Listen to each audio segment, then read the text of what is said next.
Le petit jardinier de Lars Klinting.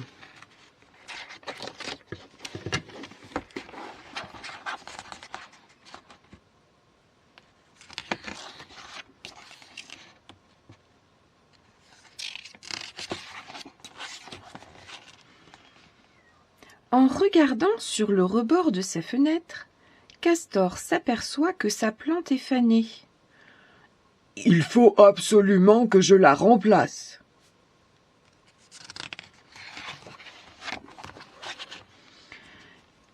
Castor réfléchit.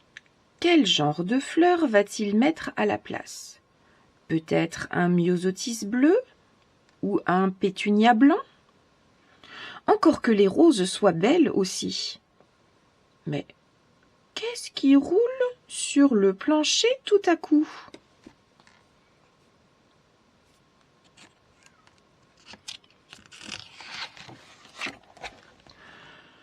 « Oh là là, petit Castor, j'aurais pu t'aider à apporter tous ces paquets. » Castor est embêté. Le sac de haricots s'est déchiré. « Tiens, ça me donne une idée. Et si on faisait pousser des haricots blancs sur le rebord de la fenêtre ?» s'écrie Castor tout joyeux. Pendant le dîner, Castor et son petit ami se sont bien régalés avec les haricots. Ils en avaient gardé 10 qu'ils déposent dans un bol rempli d'eau. « Les haricots poussent plus vite si on les met à tremper toute une nuit, » explique Castor avant de s'endormir. « C'est ce que dit oncle Samson, le jardinier. » Le lendemain, Castor et Petit Castor vont explorer la remise à outils d'oncle Samson, qui leur a permis de prendre tous les outils de jardinage dont ils auraient besoin. Mais que cherche-t-il au juste? Je pense que tu pourrais montrer où se trouve le râteau à ton papa et ta maman. Tu as trouvé le râteau? Alors cherche la brouette. Où se trouve la brouette sur ce dessin? Ça y est, tu l'as trouvé? Alors cherche les échelles. Où sont les échelles? C'est bon? Je vois aussi des arrosoirs. Cherche les arrosoirs. Je vois des grands pots de fleurs énormes. Est-ce que tu les vois? Et le tuyau d'arrosage, tu le vois? Et la pelle? Ça y est? Et les bottes? Est-ce que tu as trouvé les bottes? Bravo, tu as un œil de lynx. Voilà, s'écrie Petit Castor, j'ai trouvé le manuel de jardinage d'oncle Samson. Dans le manuel, on explique comment faire pousser les haricots blancs. Avant de commencer, Castor et Petit Castor lisent toutes les instructions. Castor prend d'abord un grand pot de terre et un plus petit, un plantoir, un sac de bonne terre et 2 morceaux de peau cassée. Castor place un morceau de peau cassée au fond de chaque pot. C'est pour que la terre ne sorte pas par le trou. Puis il remplit les pots avec de la terre. Maintenant, Castor sort de l'eau les haricots qui ont trempé. Ils sont presque 2 fois plus gros qu'avant. Il prend ensuite un bâton qu'il a taillé en pointe et sur lequel il a fait une petite marque. Avec son bâton, Castor fait des trous dans la terre, 3 dans chaque pot. Il enfonce le bâton exactement jusqu'à la marque. Comme ça, les trous sont tous de la même profondeur. Petit Castor dispose ensuite délicatement un haricot au fond de chaque trou. Puis il rebouche le trou avec un peu de terre. « Il reste encore quelques haricots » dit Petit Castor. « Je m'en occupe » lui répond Castor. Aussitôt, Petit Castor va chercher l'arrosoir et il commence à arroser doucement chacun des pots. « Attention, pas trop d'eau !» l'avertit Castor. « Sinon, les haricots vont être noyés. » Tandis que Petit Castor s'applique, Castor sort en cachette de la maison.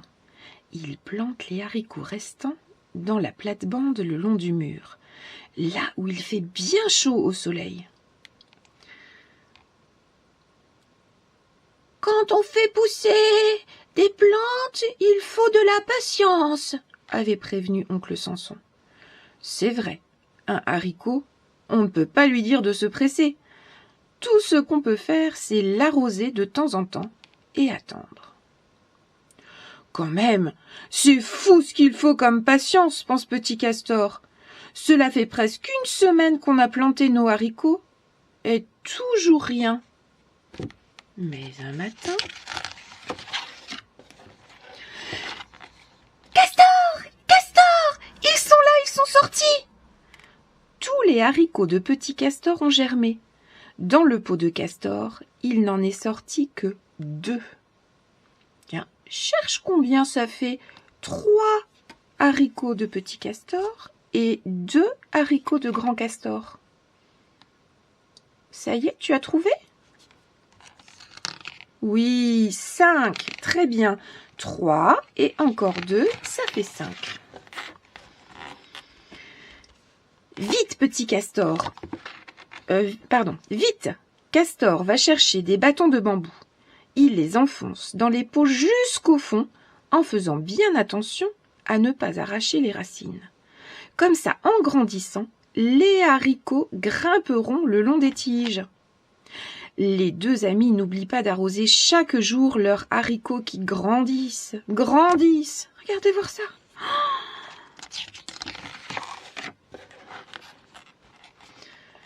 Ils grandissent. Toute la fenêtre est bientôt envahie de feuillage. « Les jolies fleurs !» s'écrie Castor. « Les jolis haricots !» rectifie Petit Castor. Castor et Petit Castor cueillent les plus gros. « Regarde, Castor !» s'écrie Petit Castor. « Il y a plusieurs haricots blancs dans chaque gousse. » Chaque petit grain de haricot a une peau blanche et à l'intérieur, les haricots sont verts.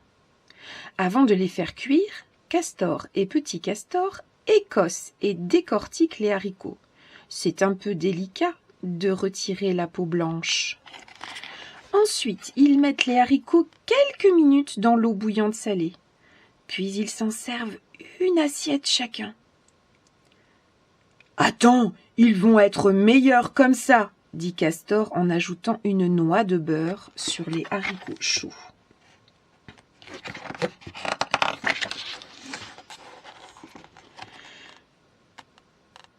Tu te rends compte de ce qu'on peut faire avec quelques petits haricots qui viennent de chez le marchand ?» dit Castor.